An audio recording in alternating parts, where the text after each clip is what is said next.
इमरान प्रताप गरी। मैम, मैं प्रधानमंत्री जी की Imran ji, you have 5 minutes. Ma'am 10 minute You have 5 minutes. We requested chairman साहब, Okay. he allowed 10 minutes. Ma'am, प्रधानमंत्री जी की सैकड़ों Okay. बार थपथपाई गई मेज के बीच अंतरिम बजट पेश किया गया और बड़े बड़े दावे किए गए। देश ये कैसा बनाया आपने, लूट कर पैसा बनाया आपने, देखिए जलते दिए भी बुझ गए, अजब दीपक राग गाया आपने। मैम, पूरा सदन अमृत काल के बजट की चर्चा कर रहा है, मैं तो गरीबों की रोटी और दाल के बजट की चर्चा करूंगा। तुम्हारी फाइलों में गांव का मौसम गुलाबी है, मगर ये आंकड़े झूठे हैं, ये दावा किताबी है। मैं इस बजट को अमीरों के लिए पेश किया गया बजट कहूंगा। इसमें गरीबों के लिए कुछ है ही नहीं। नौकरी मांगने वाले नौजवानों पर लाठियां बरसाने वालों, आपने इस बजट में युवाओं को क्या दिया? आपने पुरानी पेंशन बहाली की मांग करने वालों को क्या दिया?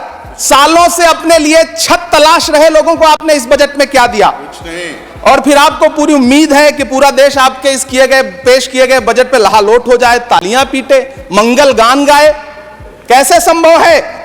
मैं सदन में खड़ा होकर के इस बजट पे चर्चा करते हुए कहना चाहता हूं कि इस बजट में फुटपाथ पर रहने वाले, छप्परों में रहने वाले, झुग्गियों में रहने वालों के लिए क्या है, उनके लिए क्या है, जो प्रधानमंत्री के किए गए वायदों की बाट जो रहे हैं। हर साल फरवरी की खूबसूरत सुबह और सजी हुई संसद से बरसते हुए वायदों की जवाबदेही कौन तय करेगा? कौन बताएगा कि 2022 में प्रधानमंत्री जी जो सबको पक्का मकान देने वाला वायदा किए थे उसका क्या हुआ? लोगों के सरों पर छत देने वाले प्रधानमंत्री जी के जुमलों से अलग उन्हें यह क्यों नहीं दिखता कि राज्यों में बैठे हुए उनके नुमाइंदे लोगों के सरों की छतें उजाड़ रहे हैं? उत्तर प्रदेश हो, असम हो, जम्मू कश्मीर हो, मध्य प्रदेश हो, भाजपा शासित राज्यों के बुलडोजर न सिर्फ लोगों के घरों को उजाड़ रहे हैं बल्कि कुचल रहे हैं लोकतंत्र को, संविधान को, अदालतों के मेयार को। मैम, मैं आंकड़ों की बाजीगरी से अलग हट करके इस बजट पर एक बात कहना चाहता हूं। आंकड़े तो ऐसे हैं इस बजट के, ये कह रहे हैं 4 करोड़, वित्त मंत्री जी 3 करोड़ कहती है, प्रधानमंत्री जी 4 करोड़ कहते हैं। पहले तो आप इस में ही आपस में ही सलट लीजिए कि 4 करोड़ सही है या 3 करोड़ सही है। आंकड़े तो ऐसे हैं इस बजट के मैम कि जो सुने वो बस पथराई आंखें लेकर किंग कर्तव्य विमूढ़ हो जाए। लेकिन झील में पानी बरसता है हमारे देश में, झील में पानी बरसता है हमारे देश में, खेत पानी को तरसता है हमारे देश में, जिंदगी का हाल खस्ता है हमारे देश में, दूध महंगा खून सस्ता है हमारे देश में।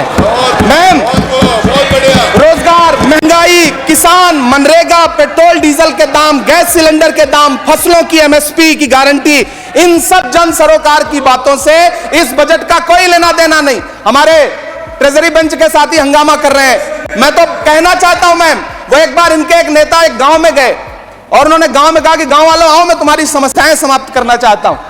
गांव वाले इकट्ठा हो गए। नेताजी ने गांव वालों से कहा बताओ तुम्हारी 2 समस्याएं बताओ, मैं दोनों समस्याओं का यहीं पे समाधान करूंगा। तो गांव वालों ने कहा साहब हमारी पहली समस्या है कि हमारे यहां कोई हॉस्पिटल नहीं है। तो नेताजी ने मोबाइल निकाला, कहीं फोन मिलाया और मिला के फोन पे पता नहीं क्या कुछ कहा कि यहां गांव में हॉस्पिटल नहीं है, हॉस्पिटल तुरंत यहां हॉस्पिटल चाहिए। गांव वाले खुश हो गए कि 1 मिनट में यहां हॉस्पिटल आ रहा है। अगली समस्या के बारे में उन्होंने नेताजी ने गांव वालों से कहा कि मैंने आपकी पहली समस्या समाप्त कर दी, दूसरी समस्या बताओ। तो गांव वालों ने कहा साहब इस गांव में कोई भी मोबाइल का नेटवर्क ही नहीं है। ये है इनके काम करने का तरीका, ये है बोलने का तरीका। इन्होंने वायदे किए बड़े बड़े, जो 10 साल के इनके वायदे हैं मैं उनके बारे में बात करूंगा। वायदों से ज्यादा इनके नारों पे बात करूंगा। पहला नारा था बहुत हुई महंगाई की मार, अब की बार मोदी सरकार। आइए इस नारे की समीक्षा करते हैं। पेट्रोल, डीजल, गैस, ये तो बड़ी बड़ी बातें हैं। आटा, चावल, दूध, दही, पनीर, छाछ, सब चीज पे जीएसटी। अरे ये फिल्में टैक्स फ्री करने वाले लोग कफन तक पर जीएसटी लगा रहे हैं और ये गरीबों की बात करते हैं। मैम, ये सरकार की सरकार है। ये सरकार के जितने दावे हैं सब खोखले हैं। आज प्रधानमंत्री जी कह रहे थे सबका साथ सबका विकास। ये कैसा सबका साथ सबका विकास है कि मौलाना आजाद नेशनल फेलोशिप आपने बंद कर दी, आपने माइनॉरिटी डिपार्टमेंट का बजट घटा दिया, आप कह रहे हैं सबका साथ सबका विकास, आप बात करते हैं बेटी बचाओ बेटी पढ़ाओ। हमारी आंखें हाथरस से लेकर कठुआ से लेकर के और देश की जंतर मंतर की सड़क वो देख रहे हैं, जब हमारी ओलंपिक पदक लाने वाली बेटियों को प्रधानमंत्री की चौखट पे अपना मेडल रख देना पड़ रहा है। इससे क्या हो सकता है? मैम, कृषि विकास दर जो 2014 में 4.6% थी, इस वर्ष गिरकर 1.8 कैसे हो गई? क्यों हर दिन 31 किसान आत्महत्या करने को मजबूर हैं?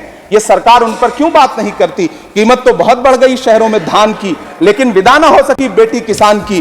मौका मिला तो लोगों ने कुर्सी के वास्ते तस्वीर ही बिगाड़ दी हिंदुस्तान की, और आज बड़ी बड़ी बातें कर रहे हैं। मैं यहां पर आपसे खड़ा होकर के मैं अंत में इतना कहना चाह रहा हूं कि वित्त मंत्री जी ने बजट में ट्रेनों के डिब्बे को वंदे भारत कोच में बदलने का एक प्रस्ताव रखा अपने भाषण में। ठीक है, यह सुनने में कानों को बहुत अच्छा लगता है, लेकिन मैम, यह सरकार ट्रेनों की सुरक्षा के बुनियादी मुद्दों पर एक शब्द नहीं बोलना चाहती। बालासोर हादसे में घायल हुए लोगों की चिता की राख अभी तक ठंडी नहीं हुई है। वंदे भारत के वीडियो पोस्ट करने वाली यह सरकार कभी भारत की जनरल डिब्बों की, रेलवे के स्लीपर क्लास डिब्बों की वीडियो अगर पोस्ट करे ट्विटर पे तब समझ में आए।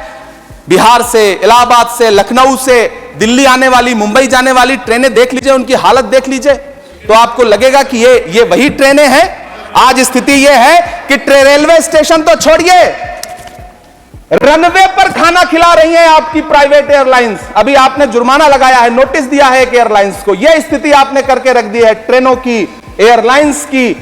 ऐसे में मैम, कागजों पर तो आप कितना भी वंदे भारत और बुलेट ट्रेन सर पर दौड़ा लीजिए, लेकिन असल में भारत की ट्रेनों की डिब्बों की सवारियों की हालत देखने लायक है। अगर सरकार खुली आंखों से उसे देखना चाहे तो देखे और उनकी स्थिति सुधारे।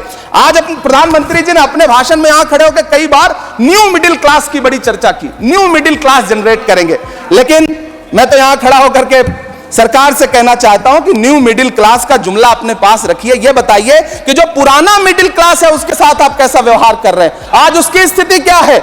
आप अमीरों के कर्जे माफ कर रहे हैं, उद्योगपतियों के कर्जे माफ कर रहे हैं, और यहां स्थिति यह हो गई है कि जो मिडिल क्लास, उसकी जो रोजमर्रा की जरूरत की चीजें हैं उस तक पर आपने जीएसटी लगा रखी है। आप फिल्में टैक्स फ्री करते हैं, लेकिन स्टूडेंट्स के प्रतियोगी परीक्षाओं के फॉर्म की फीस नहीं माफ कर सकते। आपको बाकी जगहों पर टैक्स लेना है, हर जगह टैक्स लेना है। मिडिल क्लास से आपका कोई रिश्ता नहीं। मिडिल क्लास तो आपसे कह रहा है कि मोहब्बत, भाईचारे के दीवाने दिन ही लौटा दो, वो सस्ती दाल सब्जी के सुहाने दिन ही लौटा दो। ये अच्छे दिन तो अंबानी अडानी को मुबारक हो, हमें ऐसा करो साहब, पुराने दिन ही लौटा दो। वो पुराने दिन जो बहुत अच्छे थे, वो पुराने दिन जहां लोग एक दूसरे से मिलजुल करके रहते थे। मैम, इलाहाबाद, दिल्ली, कोटा जैसे शहरों में छोटे छोटे कमरों में अभावों के साथ पढ़ाई कर रहे युवा किताबों के साथ गल चुके हैं। उनके हिस्से अधेड़ अवस्था तो आई है, लेकिन नौकरी और रोजगार नहीं आया। हर साल 2 करोड़ नौकरियां देने का दावा करने वाली यह सरकार 10 साल में युवाओं को नौकरियां नहीं दे पा रही है। 20 करोड़ नौकरियों का बोझ है इस सरकार के कंधे पर, और 2024 में देश देखेगा कि उन्हीं 20 करोड़ नौकरियों के बोझ तले दबकर बैठ जाएगी यह सरकार। यह देश देखेगा, क्योंकि जिस ओर जवानी चलती है उस ओर जमाना चलता है। देश का युवा नाराज है, देश का युवा गुस्से में है। ऐसे में उसकी पीड़ा को इस बजट में कहीं भी आवाज देने की कोशिश नहीं की गई। मैं आपके बीच खड़ा हूं, मैं तो वित्त मंत्री जी का भाषण सुन रहा था। यह कहा जा रहा था यह अमृत काल का बजट है, यह अमृत काल का बजट है। यह कौन सा बजट है यह बाद में तय होगा, लेकिन मैं इतना जानता हूं कि यह इस सरकार का अंतिम बजट है, आखिरी बजट है। इसके बाद न्याय का बजट पेश होगा, जिसकी चर्चा राहुल गांधी जी पूरे देश में कर रहे हैं। न्याय का बजट, महिलाओं के लिए, युवाओं के लिए सामाजिक न्याय की बात जिसकी चर्चा पूरे देश में राहुल गांधी जी कर रहे हैं, वो न्याय का बजट पेश होगा अगली बार। यह इस सरकार का अंतिम बजट है, अंतिम बजट है। अमृत काल में गरीबों की रोटी और दाल के लिए इस बजट में कोई प्रावधान नहीं है, कोई चर्चा नहीं है। बहुत बहुत धन्यवाद। Thank you.